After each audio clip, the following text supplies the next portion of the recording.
барша осы қазақстандықтарды, біздің осы елордамыздың тұрғындарын мына келіп жатқан тұңғыш президент мерекесімен шын жүректен құттықтаймын.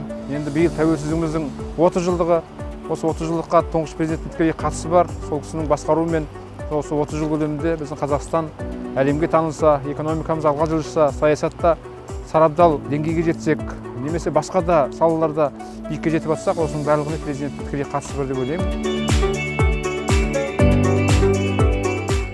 Тұңғыш президентіміздің мерекесі құтты болсын. Осы мереке барша қазақстандықтарға жақсылық әкелетін болсын. Баршаңызды осы мерекемен құттықтаймын.